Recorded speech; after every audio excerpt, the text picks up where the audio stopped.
राधे राधे। जय श्री कृष्णा। प्रिय भक्तों, आप सभी भक्तों का आपके अपने YouTube चैनल अंशु भक्ति पर हार्दिक स्वागत है। आज है 21 अप्रैल 2025, दिन सोमवार, वैशाख मास कृष्ण पक्ष की अष्टमी तिथि 6:58 तक है। उसके बाद नवमी तिथि प्रारंभ हो जाएगी।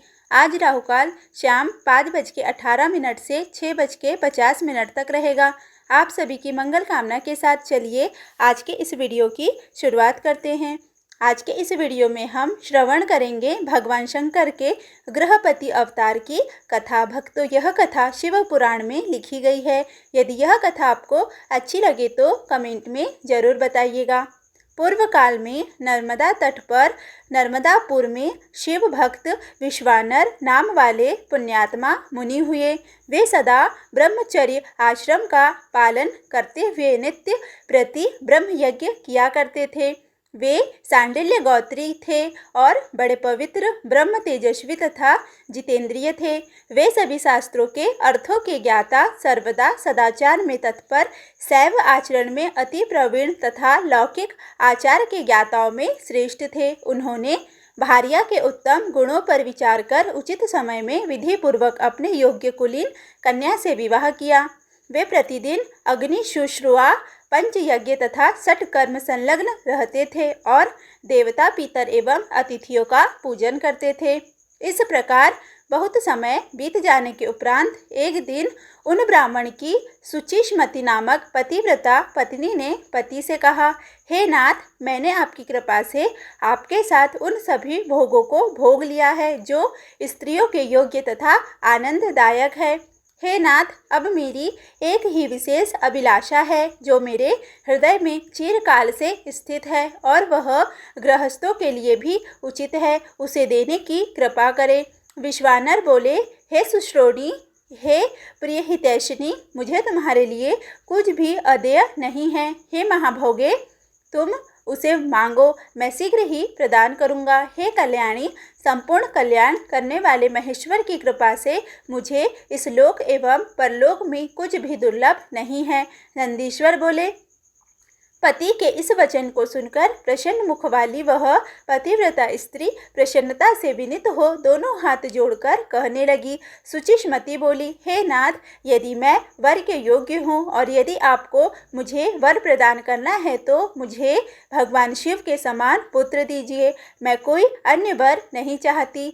नंदीश्वर बोले, उसके इस वचन को सुनकर वे पवित्रात्मा ब्राह्मण क्षण भर के लिए समाधिस्थ होकर अपने हृदय में विचार करने लगे। अहो, मेरी इस स्त्री ने अत्यंत दुर्लभ तथा मनोरथ मार्ग से दूर कैसी वस्तु मांगी है, अथवा वे शिव जी ही सब कुछ पूरा करने वाले हैं। उन शंभु ने ही इसके मुख में वाणी रूप से स्थित होकर ऐसा कहा है। शिव जी की यदि ऐसी इच्छा है तो उसे अन्यथा करने में कौन समर्थ हो सकता है।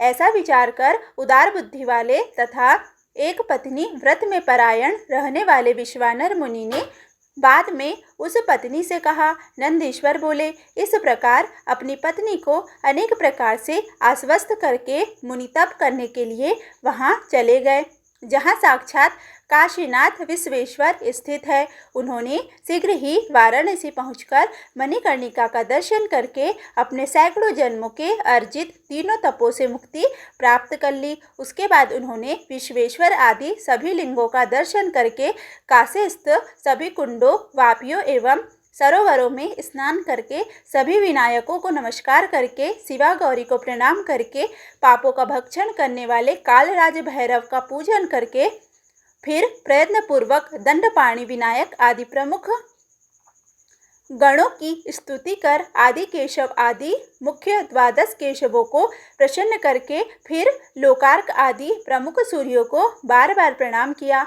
पुनः सभी तीर्थों में समाहित चित्त होकर पिंडदान करके हजारों प्रकार के भोजन आदि से मुनियों तथा ब्राह्मणों को संतुष्ट कर महापूज उपचार से भक्ति पूर्वक अनेक लिंगों का पूजन करके वे बार बार विचार करने लगे कि शीघ्र ही सिद्धि प्रदान करने वाला कौन सा लिंग है जहाँ पुत्र को कामना से मेरा तप सफल होगा। उन बुद्धिमान विश्वानर मुनि ने कुछ क्षण ऐसा विचार करके शीघ्र ही पुत्र देने वाले विदेश नामक लिंग की प्रशंसा की। उन्होंने अपने मन में विचार किया कि यह वीरेश्वर सिद्ध लिंग है। इसकी पूजा के प्रभाव से असंख्य साधक सिद्धि को प्राप्त किए हैं, इसीलिए यह श्रेष्ठ लिंग सबसे अधिक प्रसिद्ध है। लोग भक्ति भाव से समन्वित होकर वर्ष पर्यंत इस वीरेश्वर महालिंग की पूजा करके आयु तथा पुत्र आदि सभी मनोरथ प्राप्त करते हैं। अतः मैं भी यहीं वीरेश लिंग की त्रिकाल आराधना कर शीघ्र वैसा ही पुत्र प्राप्त करूंगा जैसे कि मेरी स्त्री ने अभिलाषा की है। नंदीश्वर बोले, ऐसा विचार कर बुद्धिमान पुण्यात्मा तथा व्रती ब्राह्मण विश्वानर ने चंद्रकूप के जल में स्नान कर नियम धारण किया। उन्होंने 1 मास पर्यंत दिन में एक आहार, 1 मास पर्यंत रात्रि में एक आहार, 1 मास पर्यंत अयाचित आहार, पुनः 1 मास तक निराहार रहकर तप किया। वे 1 महीने तक दूध पीकर, 1 महीने तक शाक फल खाकर, 1 महीने तक मुट्ठी भर तिल खाकर और 1 महीने पानी पीकर रहे। वे 1 महीने तक पंचगव्य पीकर, 1 मास तक चंद्रायण व्रत कर, 1 मास तक कुशाग्र का जल पीकर, पुनः 1 महीने वायु भक्षण कर रहने लगे। उत्तम वीरेश्वर लिंग की भक्ति पूर्वक पूजा करते हुए इस प्रकार उन्होंने 1 वर्ष तक अद्भुत तप किया। उसके बाद 13वें महीने में गंगा के जल में प्रातःकाल स्नान कर ज्यों ही वे ब्राह्मण वीरेश्वर की ओर बढ़े, उसी समय उन तपोधन ने वीरेश्वर लिंग के मध्य में विभूति से विभूषित 8 वर्ष की आकृति वाले एक बालक को देखा। उस बालक की आंखें कानों तक फैली हुई थी, उसके ओठ गहरे लाल थे, मस्तक पर अत्यंत पिंगल वर्ण की जटा शोभा पा रही थी। वह नग्न तथा प्रसन्न मुख था और बालोचित वेशभूषा तथा चिता का भस्म धारण किए हुए श्रुति के सूतों का पाठ करता हुआ लीलापूर्वक हंस रहा था। उसे देखकर आनंदित होकर रोमांच युक्त विश्वानर मुनि ने बार बार हृदय से नमोस्तुते कहकर प्रणाम किया। तदंतर विश्वानर मुनि कृतार्थ होकर अभिलाषा पूर्ण करने वाले 8 पदों से बालक रूपधारी परमानंद स्वरूप शिव की स्तुति करने लगे। विश्वानर बोले, यह सब कुछ एक अद्वितीय ब्रह्म ही है, वही सत्य है, वही सत्य है। सर्वत्र उस ब्रह्म के अतिरिक्त कुछ भी नहीं है। वह ब्रह्म एकमात्र ही है और दूसरा कोई नहीं है। इसलिए मैं एकमात्र आप महेश्वर की शरण प्राप्त करता हूँ। हे शंभो, एक आप ही सबका सृजन करने वाले तथा हरण करने वाले हैं। आप रूप विहीन होकर भी अनेक रूपों में एक रूप वाले हैं। जैसे आत्मधर्म एक होता हुआ भी अनेक रूपों वाला है, इसलिए मैं आप महेश्वर को हाथ जोड़कर किसी अन्य की शरण नहीं प्राप्त करना चाहता हूँ। जिस प्रकार रस्सी में सांप, सीपी में चांदी और मृगमरीचिका में जल प्रभा मिथ्या भासित होता है, उसी प्रकार आप में यह सारा प्रपंच भासित होता है, जिसके जान लेने पर इस प्रपंच का मिथ्यात्व भली भांति ज्ञात हो जाता है।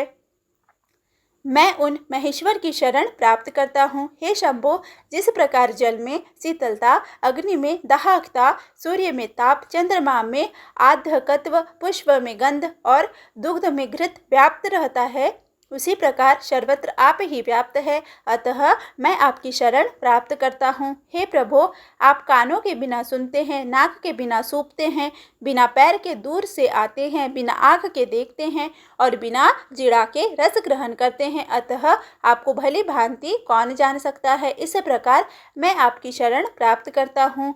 हे ईश्वर, आपको न साक्षात वेद, न विष्णु, न सर्वस्व ब्रह्म, न योगेंद्र और न तो इंद्र आदि देवगण ही जान सकते हैं। केवल भक्त ही आपको जान पाता है। अतः मैं आपकी शरण प्राप्त करता हूँ। हे ईश, आपका न तो गोत्र है, न जन्म है, न आपका नाम है, न आपका रूप है, न शील है एवं न देश। ऐसा होते हुए भी आप तीनों लोकों के स्वामी हैं और आप समस्त मनोरथों को पूर्ण करते हैं। अतः मैं आपका भजन करता हूँ। हे काम शस्त्रों, सब कुछ आपसे है और आप ही सब कुछ है। आप पार्वती पति है, आप दिगंबर एवं अत्यंत शांत है, आप वृद्ध, युवा और बालक है। कौन ऐसा पदार्थ है जो आप नहीं है। अतः मैं आपको नमस्कार करता हूँ। नंदीश्वर बोले, इस प्रकार स्तुति कर हाथ जोड़े हुए वे ब्राह्मण जब तक पृथ्वी पर गिरते तब तक वह बालक वृद्धों के भी वृद्ध पुरातन पुरुष के रूप में अत्यंत प्रसन्न होकर ब्राह्मण से कहने लगा। बालक बोला, हे विश्वानर, हे मुनिश्रेष्ठ, हे ब्राह्मण, आपने आज मुझे अत्यंत संतुष्ट कर दिया। अतः आप प्रसन्नचित्त होकर उत्तम वर मांगिए। तब मुनियों में श्रेष्ठ वे विश्वानर मुनि प्रसन्नचित्त हो उठकर बालक रूप शिवजी से कहने लगे। विश्वानर बोले, हे महेश्वर, आप तो सर्वज्ञ है, अतः आपसे कौन सी बात है जो छिपी रह सकती है। हे प्रभु, आप सर्वांतात्मा भगवान सर्व तथा सब कुछ प्रदान करने वाले हैं। दीनता प्रकट करने वाली याचना के लिए मुझे नियुक्त करके आप मुझसे क्या कहलवाना चाहते हैं। हे महेशान, ऐसा जानकर आप जैसा चाहते हैं वैसा करें। नंदीश्वर बोले, पवित्र व्रत करने वाले उन विश्वानर के इस पवित्र वचन को सुनकर परम पवित्र उस बालक रूप महादेव ने मंद मंद मुस्कुराकर कहा, हे सुचे, आपने सुचिस्मति में हृदय से जो इच्छा की है वह थोड़े ही दिनों में निःसंदेह पूर्ण हो जाएगी। हे महामते, मैं सुचिस्मति के गर्भ से आपके पुत्र के रूप में जन्म लूंगा और शुद्धात्मा तथा सभी देवताओं को प्रिय मैं गृहपति नाम से प्रसिद्ध होऊंगा। आपके द्वारा कहा गया यह पवित्र अभिलाष्टक स्रोत 1 वर्ष पर्यंत तीनों काल में शिव की सन्निधि में पढ़ते रहने पर मनुष्य को संपूर्ण कामनाओं को देने वाला होगा। इस स्रोत का पात्र पुत्र पौत्र धन प्रदान करने वाला, सभी प्रकार की शांति प्रदान करने वाला तथा संपूर्ण आपत्तियों का विनाश करने वाला है और यह स्वर्ग मोक्ष तथा संपत्ति देने वाला है, इसमें संशय नहीं है। यह स्रोत अकेला ही सभी स्रोतों के तुल्य है तथा संपूर्ण कामनाओं को प्रदान करने वाला है। प्रातः काल उठकर भली भांति स्नान करके शिवलिंग की पूजा करके वर्ष पर्यंत इस स्रोत का पाठ करता हुआ पुत्रहीन मनुष्य पुत्रवान हो जाता है। इस अभिलाष्टा स्रोत को जिस किसी को नहीं बताना चाहिए और इसे प्रयत्न पूर्वक गुप्त रखना चाहिए। यह महावंध्या स्त्री को भी संतान देने वाला है। जो स्त्री अथवा पुरुष नियम पूर्वक शिवलिंग के समीप 1 वर्ष पर्यंत इस स्रोत का पाठ करता है उसे यह स्रोत पुत्र प्रदान करता है, इसमें संदेह नहीं है।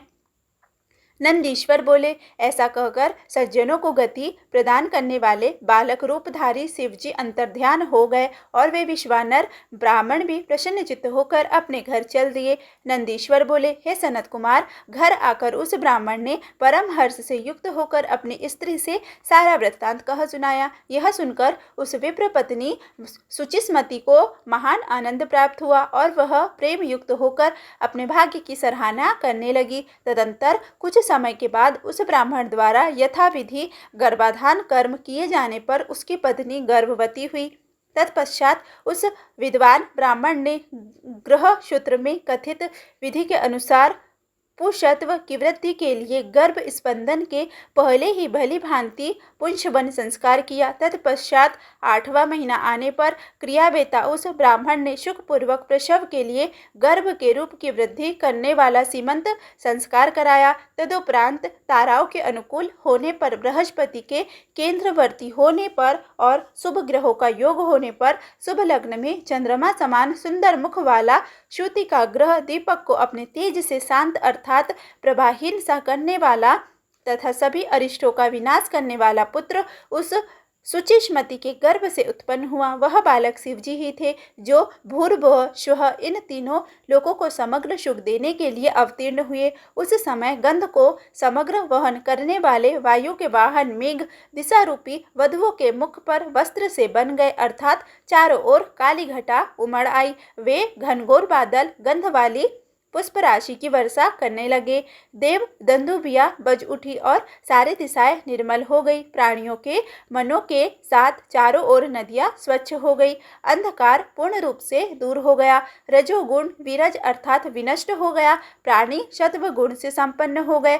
चारों ओर से अमृत की वर्षा होने लगी। सभी प्राणियों की वाणी कल्याणकारी और प्रिय लगने वाली हो गई। रंभा आदि अप्सराएं, विद्याधरिया, किन्नरिया, देवपत्नी और गंधर्व, उरग एवं यक्षों की पत्नियां हजारों की संख्या में अपने अपने हाथों में मंगल द्रव्य धारण किए हुए सुंदर स्वरों में मंगल गीत गाती हुई वहां आ गई। मरीचि, अत्रि, पुलह, पुलत्स, कृतु, अंगिरा, वशिष्ठ, कश्यप, अगस्त, विभांड, मांडवी पुत्र, लोमश, रोमचरण, भरद्वाज, गौतम, भृगु, गालव, गर्ग, जातुकर्ण, पराशर, आप स्तब्ध, याज्ञवल्क्य, दक्ष, वाल्मीकि, मुग्धल, शातातप, लिखित, शिलाद, छंदवृत्ति, सजीविका का चलाने वाले शंख, जमदग्नि, संवर्त, मतंग, भरत, अंशुमान, व्यास, कात्यायन, कुत्स, शौनक, सुत, सुकुशुक, नारद, तुम्बरु, उत्तंग, वामदेव, पवन, अशित, देवल,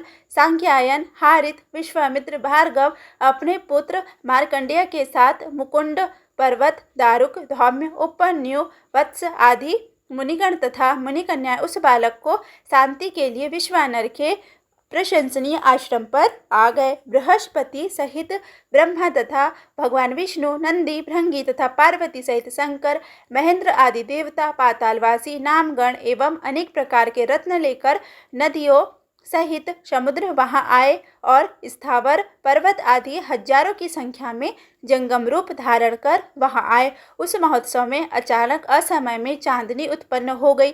उसके बाद ब्रह्मा ने विनम्र होकर स्वयं उसका जात कर्म संस्कार किया। फिर वेद विधि का विचार करके 11वें दिन उसके रूप को देखकर उसका नाम गृहपति रखा।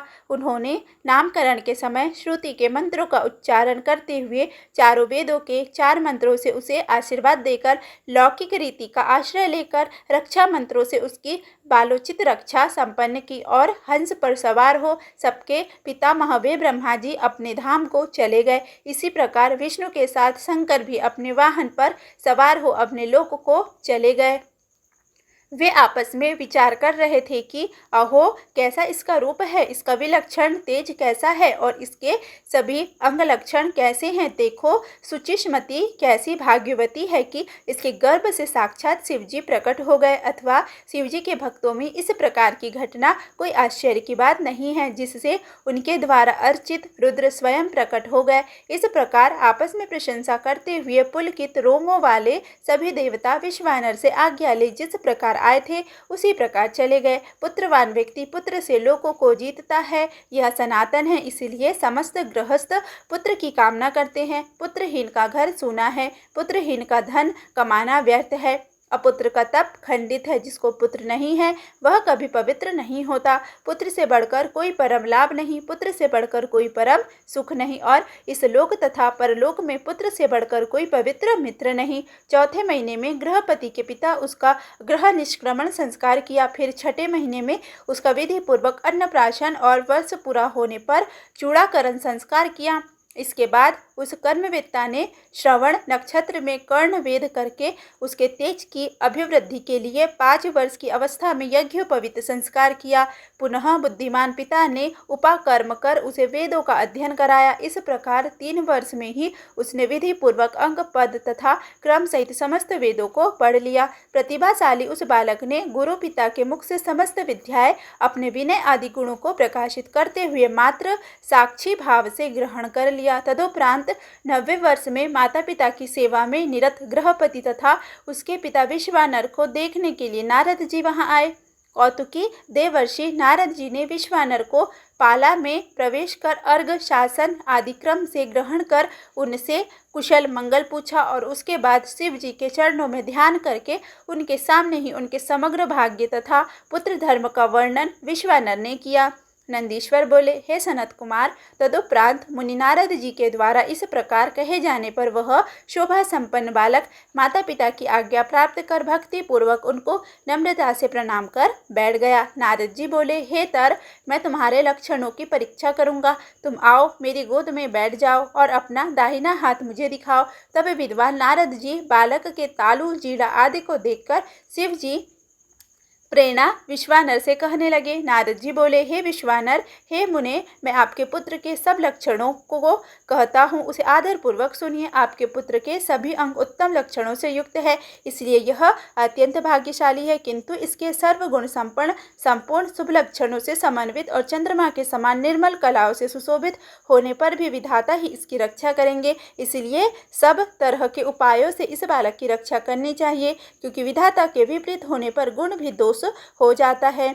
मुझे इस बात की शंका है कि 12वें वर्ष में इसे बिजली अथवा अग्नि से विघ्न है। ऐसा कहकर नारद जी जैसे आए थे वैसे देवलोक को चले गए। नंदीश्वर बोले, हे सनत कुमार, नारद जी की बात सुनकर स्त्री सहित विश्वानर उसे अत्यंत दारुण वज्रपात के समान समझा।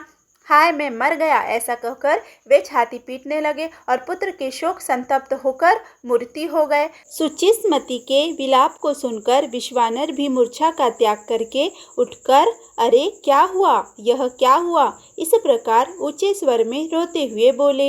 हाय मेरी संपूर्ण इंद्रियों का स्वामी, मेरा बाहर विचरने वाला प्राण तथा मेरी आत्मा में निवास करने वाला मेरा पुत्र गृहपति कहाँ है। तब अपने माता पिता को अत्यधिक शोक से व्याकुल देखकर शंकर जी के अंश से उत्पन्न वह बालक गृहपति मुस्कुराकर कहने लगा। गृहपति बोला, हे माता, हे पिता, क्या हुआ है जिससे कि आप लोग इतने दुखी होकर रो रहे हैं? इसका कारण मुझे बताइए। इस तरह आप लोग भयभीत क्यों हो रहे हैं? आप लोगों की चरण धूलि से सुरक्षित मेरे शरीर को काल भी मारने में समर्थ नहीं हो सकता, फिर अत्यंत अल्प बिजली मेरा क्या ही कर सकती है?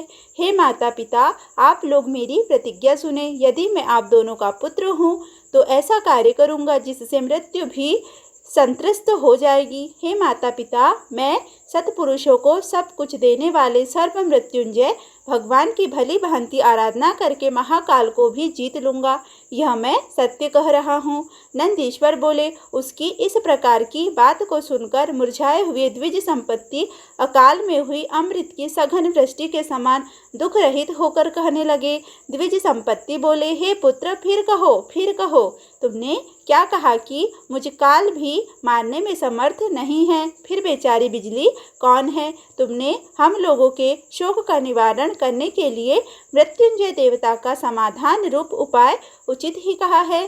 शिव जी का आश्रय ही सचमुच ऐसा है, उनसे बड़ा कोई नहीं है। वे सभी पापों को दूर करने वाले एवं मनोरथ मार्ग से भी परे कामनाओं को पूर्ण करने वाले हैं। हे तात, क्या तुमने नहीं सुना है कि पूर्व काल में जब श्वेत केतु कालपास में बांध लिया गया था तब शिवजी ने उसकी रक्षा की थी। शिलाद पुत्र नंदीश्वर जो केवल 8 वर्ष का बालक था, शिवजी ने कालपास से छुड़ाकर उसे अपना गण तथा विश्व का रक्षक बना दिया।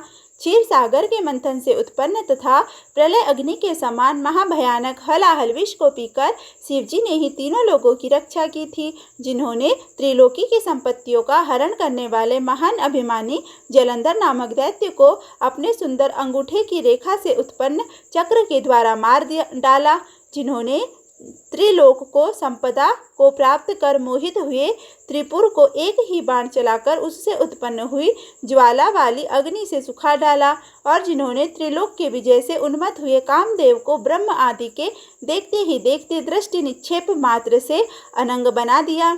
हे पुत्र, तुम ब्रह्मा आदि के एकमात्र जन्मदाता, मेघ पर सवार होने वाले अविनाशी तथा विश्व की रक्षा रूप मणि उन शिव जी की शरण में जाओ। नंदीश्वर बोले, हे मुने, माता पिता की आज्ञा पाकर उनके चरणों में प्रणाम करके उनकी प्रदक्षिण करके और उन्हें बहुत तरह से आश्वासन देकर वह वहां से चल दिया और उस काशीपुरी में पहुंचा जो ब्रह्म नारायण आदि देवों के लिए दुर्लभ महाप्रलय के संताप का विनाश करने वाली विश्वेश्वर द्वारा पालित कंठ अर्थात तर प्रदेश में हार की तरह पड़ी हुई गंगा जी से और अद्भुत गुणों से संपन्न हर पत्नी भगवती गिरिजा से शोभायमान है। वहां पहुंचकर वे विप्रवर पहले मणिकर्णिका गए। वहां विधि पूर्वक स्नान करके प्रभु विश्वेश्वर का दर्शन करके उन बुद्धिमान ने परम आनंद से युक्त होकर तीनों लोकों के प्राणों की रक्षा करने वाले शिव जी को हाथ जोड़कर सिर झुकाकर प्रणाम किया। वे बार बार उसे देख कर हर्षित हो रहे थे और मन में विचार कर रहे थे कि सचमुच यह लिंग परम आनंद कंद से परिपूर्ण है। यह स्पष्ट ही है, इसमें संशय नहीं है।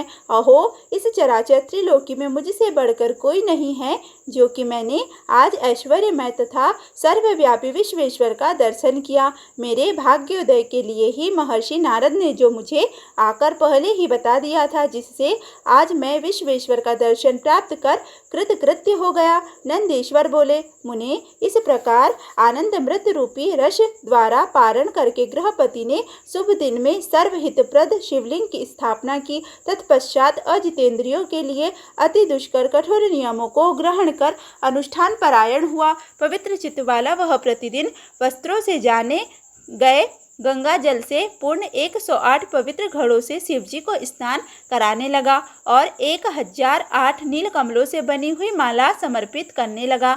पहले वह पक्ष में एक बार, फिर महीने में फल फूल कंद को खाकर 6 महीने तक रहा। इसके बाद अत्यंत धीर वह गृहपति पुनः 6 मास सूखे पत्ते खाकर और 6 महीने वायु पीकर, फिर 6 महीने एक बूंद जल पीकर तपस्या करने में लगा रहा। हे नारद, इस प्रकार एकमात्र शिव जी को मन में धारण करके तप में निरत उस महात्मा के 2 वर्ष बीत गए। शौनक, तब जन्म से 12वें वर्ष में देवर्षि नारद द्वारा कही गई बात को मानो सत्य करने की इच्छा से स्वयं इंद्रदेव उनके पास आए और बोले, हे विप्र, मैं इंद्र इस उत्तम तपस्या से अत्यंत प्रसन्न हो गया हूँ।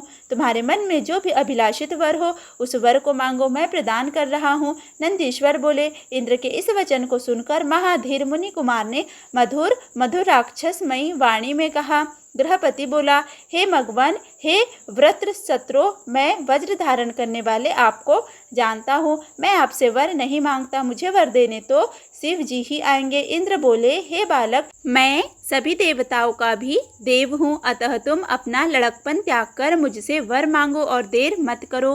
गृहपति बोला, तुम अहिल्या के शील को नष्ट करने वाले असाधु हो, पाक नामक असुर का वध करने वाले पर्वतों के शत्रु। हे इंद्र, तुम चले जाओ। यह स्पष्ट है कि मैं शिव जी के अतिरिक्त और किसी देवता से वर की प्रार्थना नहीं करता। नंदीश्वर बोले। उसकी यह बात सुनते ही क्रोध से लाल नेत्रों वाले इंद्र अपना घोर वज्र उठाकर बालक को भयभीत करने लगे। विद्युत ज्वाला के समान प्रज्वलित वज्र को देखकर नारद की बात का स्मरण करता हुआ वह बालक भय से व्याकुल होकर मूर्छित हो गया।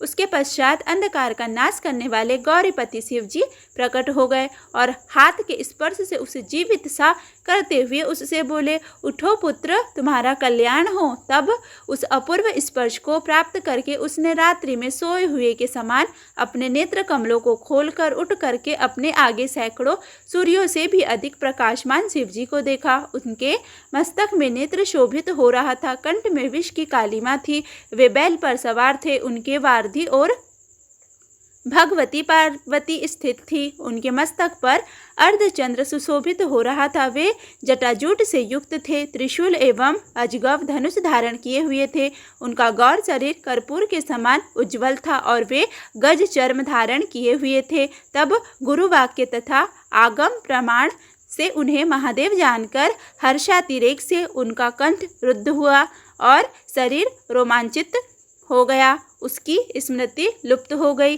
फिर भी वह जैसे तैसे क्षण भर के लिए चित्रलिखित पुतले के समान स्तंभित हो अवाक खड़ा रहा। जब वह न तो स्तुति न नमस्कार और न कुछ कहने में ही समर्थ रहा, तब शिवजी ने मुस्कुराकर उससे कहा। ईश्वर बोले, हे बालक, हे गृहपते, मैंने समझ लिया है कि तुम हाथ में वज्र लिए हुए इंद्र से डर गए हो। अब डरो मत, यह तो मैंने ही तुम्हारी परीक्षा ली थी। मेरे भक्त को इंद्र, वज्र अथवा काल भी नहीं डरा सकते हैं। यह तो मैंने ही इंद्र का रूप धारण करके तुम्हें डराया था। हे भद्र, अब मैं तुम्हें वर प्रदान करता हूँ कि तुम अग्नि का पद ग्रहण करने वाले हो जाओ। तुम सभी देवताओं के वरदाता बनोगे। तुम सभी प्राणियों के अंदर वैश्वानर नाम की अग्नि बनकर विचरण करो और दक्षिण एवं पूर्व दिशा के मध्य में आग्नेय कोण का दिग्विश्वर बनकर राज्य करो। तुम्हारे द्वारा स्थापित यह लिंग आज से तुम्हारे ही नाम से प्रसिद्ध होगा। यह अग्नीश्वर नाम वाला होगा, जो सभी तेजों का विशिष्ट रूप से अभिवर्धन करेगा। अग्नीश्वर के भक्तों को विद्युत एवं अग्नि से भय नहीं होगा, उन्हें अग्निमांद का भय नहीं होगा और अकाल मरण भी कभी नहीं होगा। संपूर्ण समृद्धियों को देने वाले इस अग्नीश्वर लिंग का काशी में पूजन करके मनुष्य देवयोग से यदि कहीं भी मृत्यु को प्राप्त होगा तो उसे अग्निलोक की प्राप्ति हो जाएगी। नंदीश्वर बोले। इस प्रकार कहकर शिव जी ने गृहपति के माता पिता एवं बंधुओं को बुलाकर उनके माता पिता के देखते देखते उस बालक को अग्निकोण के दिक्पाल पद पर अभिषिक्त कर स्वयं उस लिंग में प्रवेश किया। हे तात, इस प्रकार मैंने परमात्मा शिव के गृहपति नामक अग्नि के रूप में दुर्जनों को पीड़ा देने वाले अवतार का वर्णन किया। चित्रहोत नामक सुखदायिनी रम्य तथा प्रकाशमान पुरी है। जो लोग अग्नि के भक्त हैं वे वहाँ निवास करते हैं। जितेंद्रिय एवं दृढ़ सत्व भाव वाले पुरुष अथवा सत्व संपन्न स्त्रियां उस अग्निकोण में प्रवेश करती है। वे सभी अग्नि के समान तेजस्वी होते हैं। अग्निहोत्र में तत्पर ब्राह्मण, अग्नि को स्थापित करने वाले ब्रह्मचारी तथा पंचाग्नि तापने वाले तपस्वी लोग भी अग्नि के समान तेजस्वी होकर अग्निलोक में निवास करते हैं। जो शीतकाल में शीत को दूर करने के लिए काष्ठ समूह का दान करता है अथवा ईंटों से अग्निकुंड का निर्माण करता है वह अग्नि के सानिध्य में निवास करता है।